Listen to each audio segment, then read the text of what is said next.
እንደው ከምቆም ለምን ቪዲዮ ያልሰራም ብዬ ከራሴ ከጭንቅላቴ ጋር ተመካክሬ ነው ቪዲዮ እየሰራው ያለሁትና ልጄ ከትምህርት ቤት እየመጣች ነው። ባሱ አልመጣም። ወደ ታች ወርጄ ከምቆም ለምን በአብርሽና በሩታ አልፈተፍትባቸውም? ሰሞኑ እየፈተፈትኩባቸው አይደለምና ለምን አልፈተፍትባቸውም ብዬ መፈትፈት ጀመርኩኝ። ያው ንፋስ አለ፣ በእርግጥ ይገባል ንፋሱ ከድምጼ በላይ ነው በነገራችን ላይ። አሰላሙ አለይኩም ወራህመቱላሂ ወበረካቱ። ውድና የተከበራችሁ የተወደዳችሁ ውድ ቻናሌ ቤተሰቦች እንዴት ናችሁ? ደህና ናችሁ? ሰላም ናችሁ? እኔ ጋር ሁሉ ሰላም፣ ሁሉ መልካም ነው። እናንተም ጋር ሰላም እንደሚሆን ሙሉ ተስፋ አለኝ። ባላችሁበት ሰላማችሁ ብዝት ይበልልኝ። ረመዳንም ደግሞ ያው መጥቷል። አላህ በሰላም ጾማቸውን ከሚቀበላቸው ባሪያዎቹ ያድርገን። አላህ በሰላም ጾመን ምንጨርስ ያድርገን እያልኩኝ በአብርሽና በሩታ መጣውኝና ሰሞኑ ያው ላጤው የሚያገባው የ40 አመቱም የ80 አመቱም ቀይ በቀይ ሆኗል። ምድር ቀይ በቀይ ሆናለችና ያንዱ ሙድ ይዛል፣ አንዱ እውነት ስጦታ ይተሰጣጣል። ያው በምን ቀናው እየቀናን ማየት ያለብንን አይተን ማየት የሌለብንን አሳልፈን ያው አሳልፈነዋል ማለት ነው። ቀጣይ አመት እንደዚህ ሆነን ወይስ እኛም ፍቅረኛ ነው የሚባለው ከፍቅረኞቻችን ጋር ልንመጣ ነው? እስቲ አንድ በሉን። በዚህ ረመዳንማ ዱዓ ማድረግ አለብን። በደንብ ዱዓ አድርገን ዱዓችን አላህ ተቀብሎን ዘውጀን ሳሊህ እንዲወፍቀን ዱዓ ማድረግ አለብንና ዱዓ አድርጉ፣ ዱዓ እንደራረግ። በተለይ ስደት ያለን እኛ በተለይ ስደት ሆነን የስደት ዱዓ ደግሞ ተቀባይነት አለው ይባላልና እንዲቀበለን መጠንከር አለብን። ውድ ሙስሊም እህቶቼ፣ የሌላ እምነት ተከታዮችን ፋሲካ ነው መሰለኛሉ፣ እኔ ረስቻለሁ። የኢትዮጵያ ቅርታ አድርጉልኝና ጾማችሁ ገብቷል። የፋሲካ ነው የኦዳዲ ነው ያሉት፣ የፋሲካ መሰለኝ እና ከኛው ተቀራራቢ ያለው የ2 ወር ጾማችሁ ይመስለኛል። እና ዱዓ አድርጉ፣ ጸሎት አድርጉ። እኛም ደግሞ በሀገራችን ገብተን ጥሩ ትዳር አግኝተን ያው የስደተኛ ነገር ከባድ ነውና በገንዘቡም ይሁን በትዳርም ይሁን መጨረሻችን እንደምናያቸው ናቸው።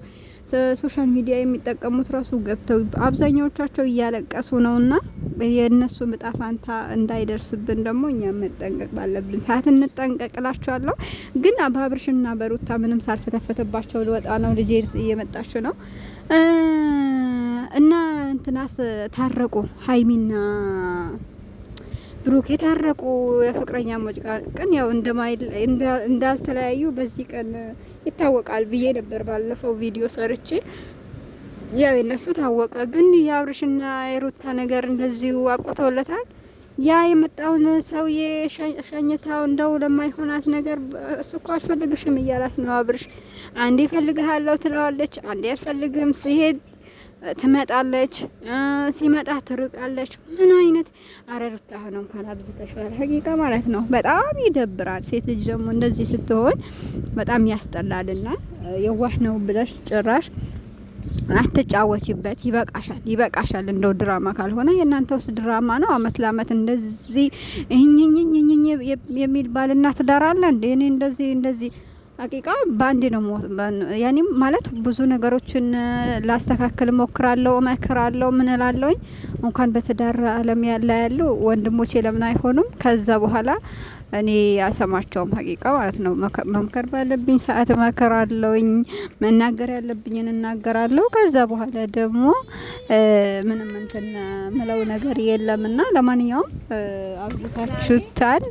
አብዝታችኋል እና ወደ ራሳችሁ ብትመለሱ የተሻለ ነው ብዬ አስባለሁኝ። ባለትዳሮች ብትሆኑ በጣም ይቆጨኝ ነበር፣ ግን ባለትዳር አለመሆናችሁ ግን ትንሽ እንትን ይለኛል። ምክንያቱም እኛ ያላገባን ሰዎች አብዛኛዎቻችን ባገቡ ሰዎች እኮ ነው የምንማረው አንዳንድ ነገር ማለት ነው።